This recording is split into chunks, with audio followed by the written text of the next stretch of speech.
On 23rd of September, Israel launched an airstrike in Lebanon, resulting in around 1,500 injuries and 500 deaths, including the leader of Hezbollah. Following the attack, many Chinese living in southern Lebanon reported on social media that during the attack, the Google Maps was closed, with their location mistakenly showing them in Jordan, leaving them unable to find their way to bomb shelters. Fortunately, kind Lebanese locals helped them. According to Chinese private media Guancha, a Google engineer revealed that these problems are mostly caused by the GPS interference. The GPS interference refers to electronic warfare tactics that disrupt satellite signals, making electronic navigation devices malfunction or reducing their accuracy.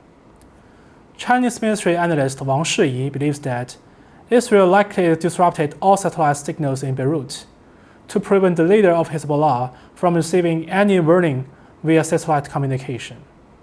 This, he argues, was again an indiscriminate attack by the Israeli military on Lebanon's civilian mobile phones. Over the past year, Lebanon has been experiencing GPS interference more frequently.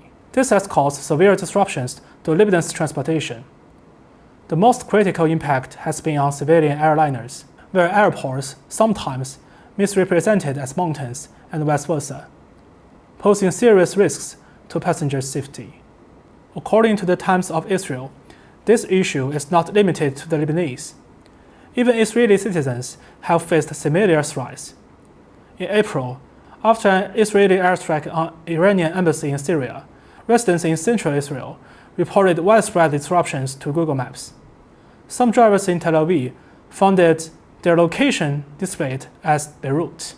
The IDF spokesperson later admitted that they had interfered with the GPS signals in certain areas, claiming it was a defensive measure to counter Iran's missiles and drones. In March, the Lebanese Ministry of Foreign Affairs filed multiple complaints with the United Nations and the International Telecommunication Union. However, Israel disregarded these complaints, offering no real excuses and dismissing them under the pretext of strengthening defense and eliminating threats. The GPS network built by the US government has generated $1.4 trillion since it became available in the 1980s. It is one of the most valuable national assets funded by American taxpayers. Yet, when Israel openly interferes with the GPS satellites, the US government pretends not to be noticed. Many Chinese people are not surprised by the US government's stance, because they remember that in 1993, the US falsely claimed that China was shipping chemical weapons to Iran, and intercepted the Chinese merchant vessel Yinghe in the open waters of the Indian Ocean. To prevent Chinese companies from supplying the ship or getting it back home, the US blocked the entire area's GPS signals. For 33 days, the 38 Chinese crews lacked fuel, food, and even fresh water, and they didn't even receive any apology from the US until now. The Yinghe incident deeply wounded the Chinese people. To ensure that every Chinese sailor could return home safely, China vowed to build its own satellite network. In 2000, China launched the first satellite of its Beidou navigation system.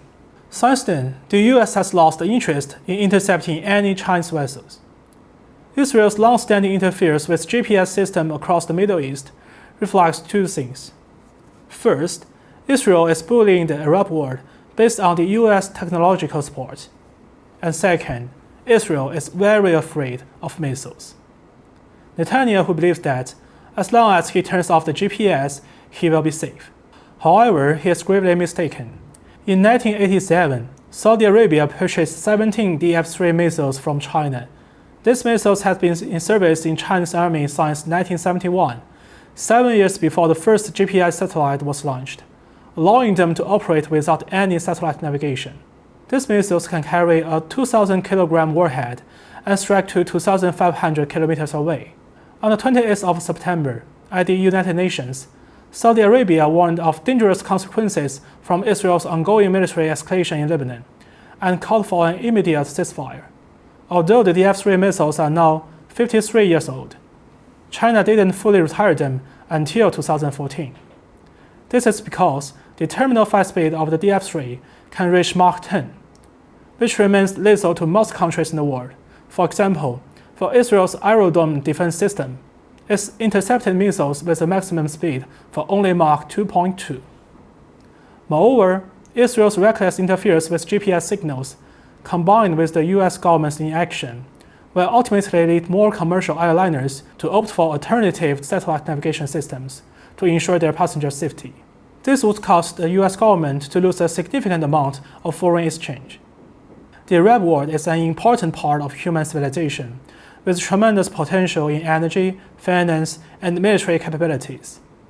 In 2013, China and Saudi Arabia signed a memorandum of space science and technology. By December of the same year, Saudi Arabia had successfully launched 2 satellites for Earth observation. In June 2023, China completed its first overseas space aid project in Egypt, which means Egypt also got the capability to develop satellites. As more Arab nations collaborate with China, the days when 1 or 2 major powers dominated space are gone. Unfortunately, on Saturday, Israel launched another airstrike on Lebanon, resulting in 33 deaths and 195 injuries.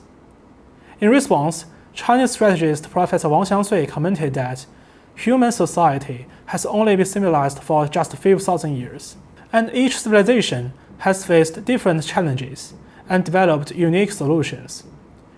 In the years to come, human society will likely face more new challenges. At that point, the experience and solutions of each civilization will offer the world better options. Some nations, however, are thinking only for destroying another country or even another civilization. Suppose this trend continues, either Israel or all humanity will eventually be left with only a few limited options. In the future, as humanity faces countless problems arising from infinite possibilities, such a lack of diversity could be deadly.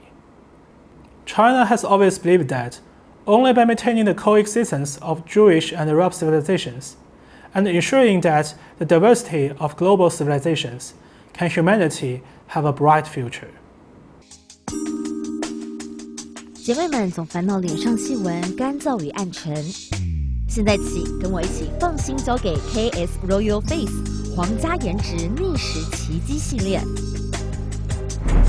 KS Royal Face 皇家颜值逆时奇迹系列，它添加5种 EGF， 专门防止肌肤老化，强化皮肤修复，增加肌肤弹性水嫩，轻松抚平皱纹，换回青春自信。KS Royal Face 皇家颜值逆时奇迹，护肤露、全效精华、精华霜，即刻启动冻龄密码。